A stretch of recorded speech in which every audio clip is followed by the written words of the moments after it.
Hi, this is Alessio. Hope you're well. So if you, like me, follow the chart of Tesla, or if you're into Tesla stock itself, then this should be good news because I'm going to do a very quick update here for you guys about Tesla stock, especially after the recent drop that occurred there on this recent price action here on Tesla stock. So we'll dig into this chart and also the longer time frame chart here, and we'll also look at the potential Elliott wave counts on Tesla as well, what this chart means. And I will also mention what social media comments are saying about Tesla stock, which will be quite interesting, and also this data you're seeing here. All right, guys, join me.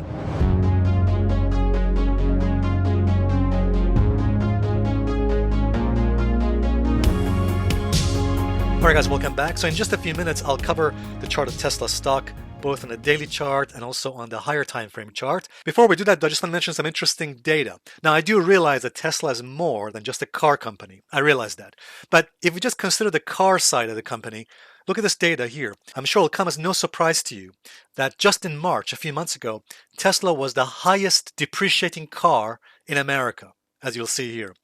So according to a study, they found that Tesla Model S was the fastest depreciating car. The funny thing is, I was about to say that's why you should buy German cars, but as you'll see here, even BMW is among this list. BMW 5 Series and even Mercedes-Benz, which is my favorite. Yeah, so Tesla is not getting a lot of love right now. And by the way, in case you're thinking, well, this is just this year, but if you go back for the last 5 years, so here's the ranking of cars with the most depreciation of 5 years, and there it is. Just after BMW 7 Series, we have the Tesla Model S. There it is. So Tesla Model S is among the top most depreciating cars in the past 5 years. I should say, by the way, guys, that if there are any Tesla bros watching this video, they probably don't care because Tesla bros will always love Tesla. They'll always love anything that Elon Musk does. That's how it is. But the interesting thing is that I noticed, I'm sure you noticed this too, by the way, that the psychology towards Tesla stock itself changed dramatically when the stock crashed a few months ago. So here's what's interesting. When Tesla was here, so when Tesla stock was up at these highs, if you saw any comments on social media, it was all positive, all good about Tesla and Elon Musk. In fact, you would find very few, if any, comments that were against Elon Musk. However, after Tesla stock crashed, as you can see here, after the stock dropped by just over 50% just a few months, the psychology and the sentiment changed dramatically against Tesla. I'll show you this. Take a look at this. These are some of the social media, some of the YouTube comments I got on my last video back in March. And here's what people were saying. Over here, this comment says, people aren't buying Teslas. For now, I'm going with fundamental analysis. By the way, this is something I've said before. People will use fundamentals to justify why price cannot go up and why price cannot go down. It's either way, it doesn't matter. This comment over here says that the person is shorting Tesla from 250. This one says go short. So again, very bearish. This one over here says, well, a bounce is due, but I don't think it's bullish on the medium long term, given every country in the world is pissed at Elon and Trump. And then the commenter says, I think TA, technical analysis alone, in this case, might not be enough. And I'll show you why that was wrong. And this one over here says they're buying Tesla puts. So again, also bearish. So guys, as you can see, the majority of the comments are simply very bearish and negative on Tesla, calling for the price action to go lower. But if you see, those comments were posted in my last video on Tesla, which is about here, the middle of March, about 20th of March. As you can see, so people were getting extremely bearish right when price of Tesla was about to bottom and make a strong bounce. Now, I do realize that Tesla made a slight lower low in April. But the bottom line is, over the next several weeks and months, as a matter of fact, it bottomed and rallied significantly higher. So guys, one thing we have to appreciate is how psychology is so important when it comes to analysis.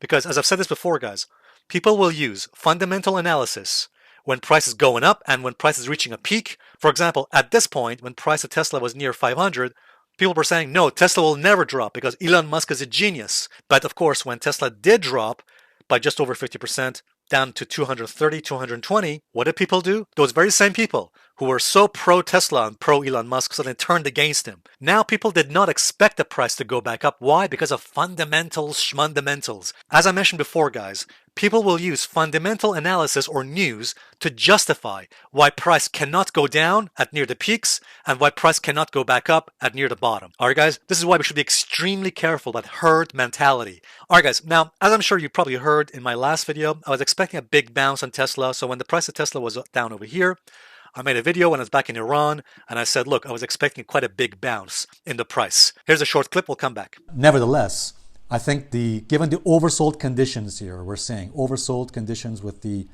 RSI 21 setting. Given the MACD is about to cross over as well, I think the probability is increasing for some kind of a potential relief rally or bounce, probably back to some other previous resistance, like the 300 level here, 303, potentially even higher.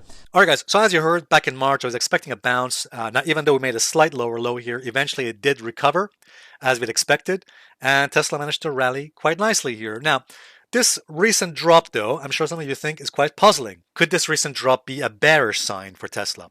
However, guys, if we actually look at this a bit more objectively, so get the Fibonacci retracement tool here, yeah, and then we just do from this low to this high, okay, you'll see that the recent drop, the recent pullback came exactly, more or less, very close to that 61.8% golden ratio retracement of the prior rally. So if we measure that rally from April to the recent high we made in May, we just pulled back, retraced to the golden ratio level, the 61.8% golden ratio level at 272 approximately. And so far, at the time I'm making this video right now, pre-market levels seem to have bounced back, although we shall see if that lasts. But personally for me, I think that this bounce was way overdue.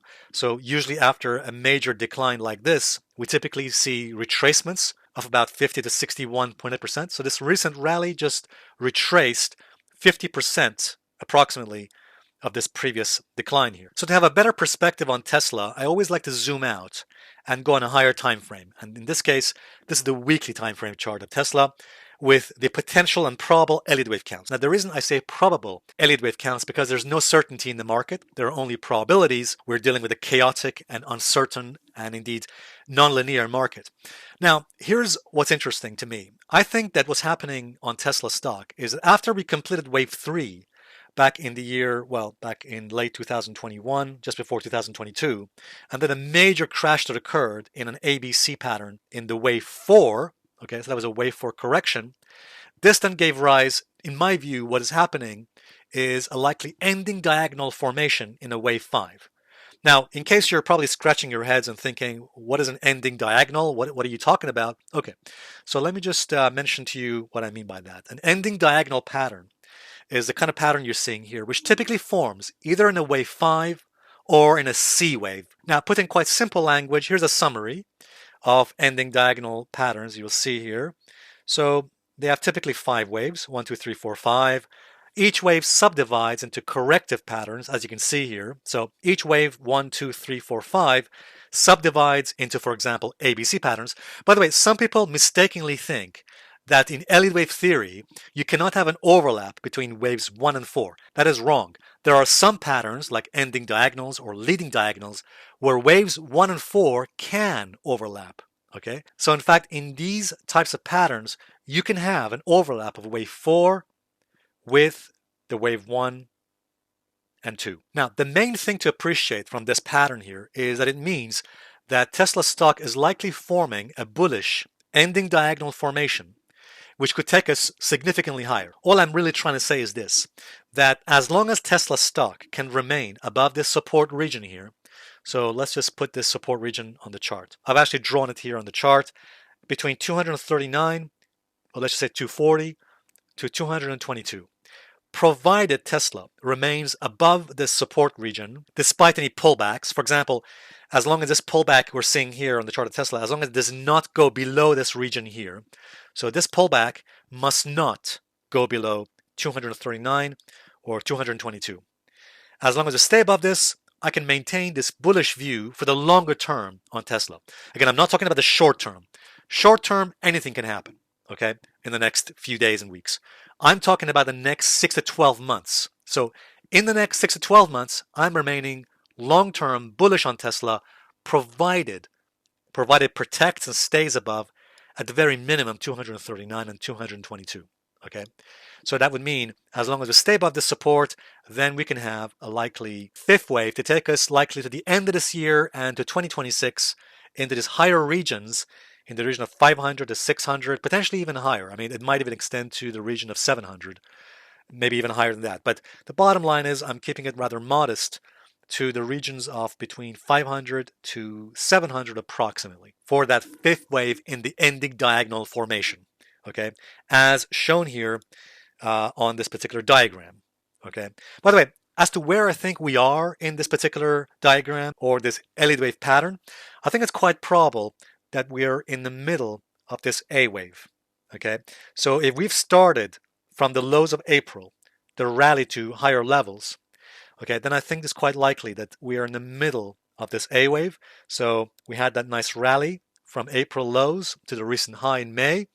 Then we've had this pullback. The recent drop would be a pullback. Now, again, I'm not saying the pullback has definitely ended. It could be, but that remains to be seen. But as long as the pullback here, as long as the recent pullback stays above the support level I just mentioned, 239, 222, then we could see this A wave continue in the next several months, taking us to the end of the summer period, and then completing the A wave. Before then, we're seeing another B wave correction, and then a C wave taking us to next year, at least to the end of this year, going to next year, into much higher levels. And then I think the wave 5, this ending diagonal, could top sometime next year. Okay, so that's what I think at the moment right now. I think we're probably in the middle of this A wave pattern, of this larger ending diagonal. Now, going back to our chart. So even though this recent pullback here looks quite nasty on this weekly chart, and I think probably caused a lot of fear in the market right now as far as Tesla is concerned. Okay, the reason I'm remaining long-term bullish on Tesla is because I'm also long-term bullish on the stock market. Now, don't get me wrong here. The stock market could have a pullback in the next few weeks, probably sometime this month. But in the longer term, in the next 6 to 12 months, I'm remaining bullish on the stock market, despite any pullbacks that may occur in the next few weeks, probably by the end of June or July. So that's why I'm remaining long-term bullish on Tesla, despite the recent drop we've had here. Now, again, that's depending on Tesla protecting and staying above support levels. I mentioned between 239 and 222. We need to stay above those levels to maintain the bullish picture for the next several months. By the way, some of you are probably thinking, well, what happens? What happens if Tesla was to drop below these support levels I just mentioned, 222 or 239? Now, I should say I'm not expecting a drop below those levels, but as we're dealing with a market full of risk and uncertainties, it's a possibility we have to consider. Well, here's what I would say. Even though I'm not expecting a drop below those lows, below the support levels, if Tesla was to break below these support levels here at 239 or 222, that could mean that we've not yet finished this wave 4. So even though I think this wave 4 of this ending diagonal has completed here at the April lows, if Tesla stock was to break down below both these levels at 239 and 222, that could mean that this wave 4 may potentially extend to lower levels. In other words, the wave 4 may extend to this trend line support here, or even lower, maybe somewhere between 180 to 160, probably in this region for the wave 4 in white, okay? Probably between the trend line support, between 180 to 160 approximately. In other words, that would become our wave 4 support. Yes, I do realize if Tesla was to also break below this trend line, I do realize there is a much more bearish possibility that we might even drop into a downtrend. However, that is not my higher probability expectation at the moment. But provided Tesla protects and stays above 239 and 222, I can maintain a reasonably cautious outlook. There's a bullish outlook for Tesla. Sometime by the middle of next year or the next 12 months, we might reach these higher levels for the wave 5, shown in yellow, and also the wave 5 in Roman numerals, between $600 to $700 approximately. Alright guys, hope this video helps. If it has, give it a like, and also please subscribe for future video updates. Thank you very much indeed. Bye for now.